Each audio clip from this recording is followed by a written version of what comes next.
You call me the Great. But what is greatness, if not a burden that crushes a man beneath the marble of eternity? You look at my maps, at the borders I carved in the blood of Asia, but have you ever wondered what I saw when I closed my eyes inside my campaign tents? I saw Pella. I saw the face of my father, Philip, and the dangerous gleam in the eyes of my mother, Olympias. I was born in July of 356 BC into a world that told me I would be a god, yet treated me like a pawn of conspiracies. I ask you, who listen to me now, how would you feel if, from your first cry, your destiny were prophesied as that of a conqueror of the world? My mind was not like the others. I was forged in the fire of philosophy and steel. At 13, my father entrusted me to Aristotle.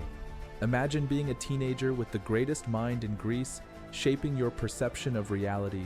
He taught me rhetoric, science, and medicine, but above all, he gave me the Iliad. I slept with an annotated copy under my pillow beside my dagger. I did not read only poetry, I read my own script. I saw myself as a new Achilles, seeking an eternal glory that time could never erase. But there was a shadow, my father, Philip II.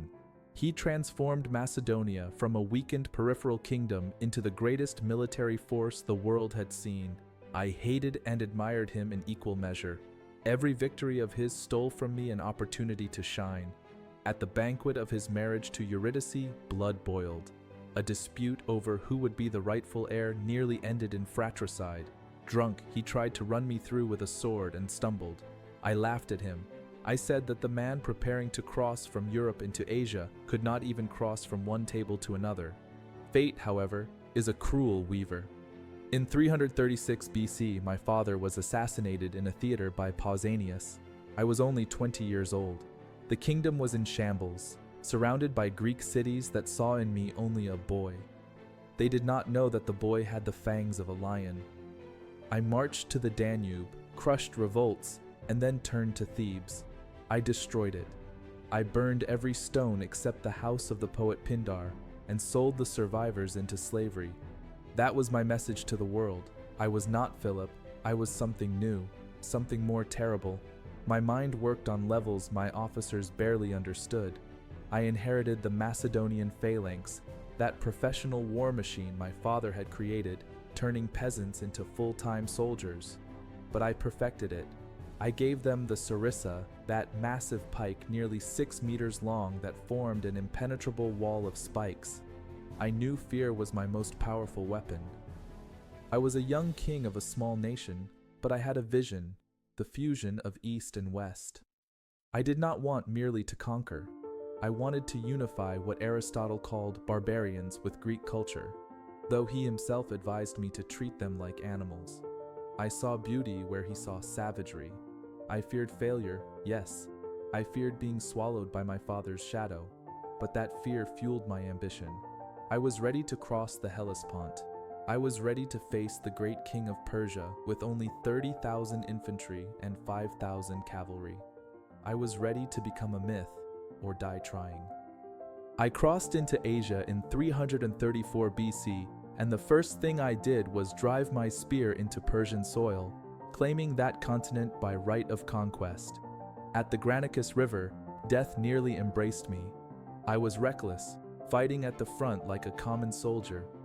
A Persian noble raised his axe above my head, and the world almost went dark before it began. But Clitus the Black was faster. He severed the Persian's arm before the blow fell. Remember that name, Clitus. The man who gave me life would be the same man I would later deprive of his. The victory at Issus changed everything.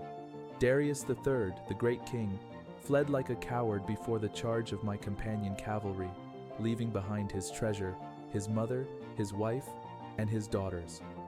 I treated them as queens, not out of kindness, but because I already felt myself their master. I did not accept Darius's peace terms. He offered me half his empire. My general Parmenion said, I would accept if I were Alexander. And I replied, so would I if I were Parmenion. I did not want part of the world. I wanted the entire world. Tyre was my greatest challenge, an island city that believed itself unreachable. I built a land bridge across the sea to reach them. 7 months of siege, blood, and ingenuity. When the walls fell, I showed no mercy. 6,000 were killed and 30,000 sold. Then came Egypt. There, I was not a conqueror but a liberator. I was crowned pharaoh and founded Alexandria, the jewel of my mind. At the oasis of Siwa, the oracle of Amun called me son of Zeus.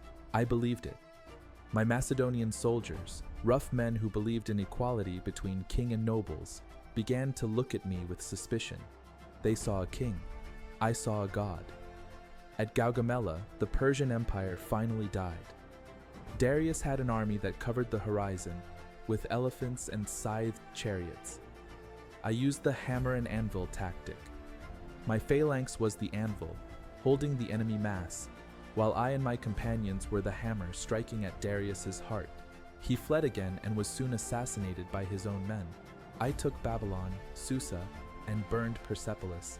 Why did I burn that wonder? Some say revenge for past wars, others say drunken chaos.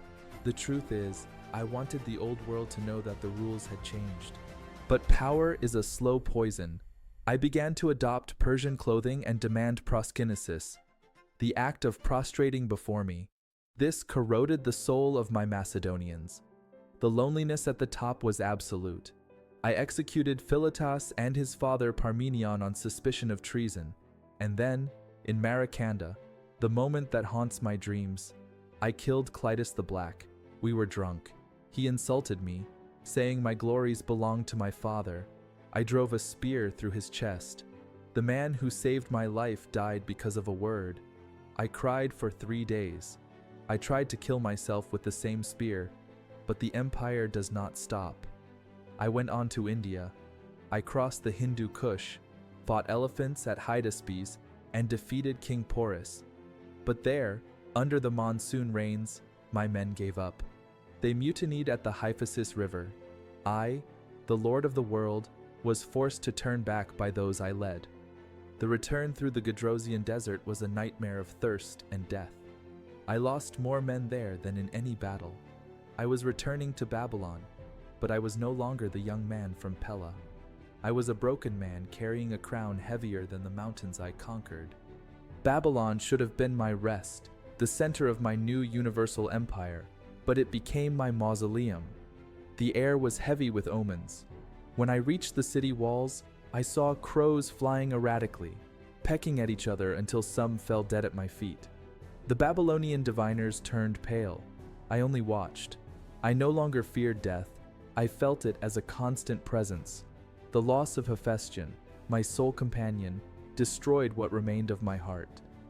I ordered mourning that halted the empire, sacrifices that drenched altars in blood, and a funeral that cost fortunes. Without him, I was truly alone in the labyrinth of my own divinity. In June of 323 BC, after a night of excessive wine drinking in honor of Heracles, the fever took me. It began as a burning in my flanks, an abdominal pain that felt like an invisible spear piercing me. For 11 days, life slipped through my fingers. Physicians whispered of malaria, typhoid fever, or poisoning by arsenic or white hellebore. Some said West Nile virus had been delivered by the same crows that fell from the sky. But I felt something different. I felt my body becoming a prison. Paralysis began in my feet and climbed upward, stealing my voice and mobility until only my eyes could move. My generals, the Diadochi, already circled like vultures before my final breath. When they asked to whom I left the kingdom, my voice was only a whisper that some heard as toi kratistoi, to the strongest. It was my last gift, a seed of discord that would bloom into decades of bloody wars. I was conscious, trapped inside a shell that refused to decay. For 6 days, they say my body remained fresh, convincing many that I truly was a god. Modern science might call it Guillain-Barré syndrome, a paralysis so deep that the physicians of that era could not detect my shallow pulse. I was declared dead while I could still hear the crying of my wives and the arguments of my officers. I died at 32, but perhaps I was buried alive in the minds of those who succeeded me. The empire I built collapsed within weeks. My generals divided the world. Ptolemy took Egypt, Seleucus Asia, Cassander Macedonia. They killed my wife Roxana and my newborn son Alexander the Fourth, so that no drop of my blood could claim the throne. What remained? Look around you. The Hellenistic world I created fused Greek thought with the colors of Persia and the mysticism of India. My cities still pulse with life. Buddhism in India wears Greek robes because of the artisans I left behind. Julius Caesar wept before my statue because at my age I had already conquered what he had barely begun to dream of. Napoleon and Hannibal studied my cavalry charges as if they were sacred scripture. I was the architect of a world that never saw full light, yet whose foundations support what you call Western civilization. My life was a comet, brief, destructive, impossible to ignore. I did not conquer lands. I conquered the horizon. And if there is one lesson I leave you, who walk upon the ruins of my dream, it is this. Power without unity is only a luxurious tombstone for a lonely ambition. Be careful what you wish to conquer, for the world is vast, but the soul of a man is too small to contain it without breaking.